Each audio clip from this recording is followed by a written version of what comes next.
When people are a little hesitant about adopting a cat and they're going into a shelter environment, we always say, don't worry about it, the cat's going to find you. And Adam was open that day for the experience, and it was really beautiful to watch. This cat won't let me leave. I know that you lost a cat not too long ago. We lost our cat a couple months ago. My last cat was Count Von Meows. Count Von Meows became part of our life a little over 2.5 years ago.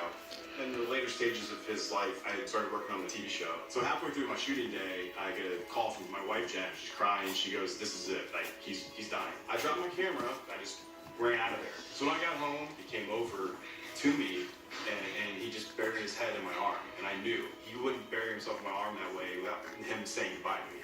I think Count was saying, it's okay. You don't have to worry about, anything, because, thank you guys so much for everything. You're sweet.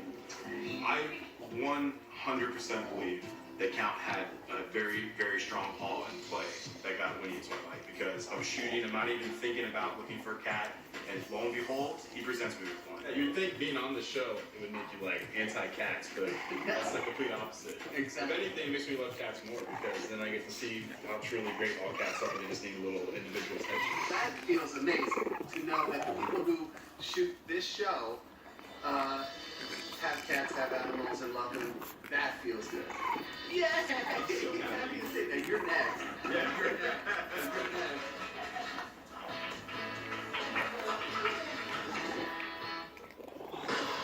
It was a beautiful day.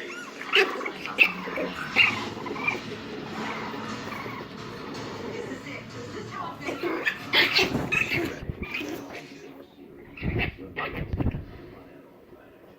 If pets were easier to clean up after, more people would adopt. At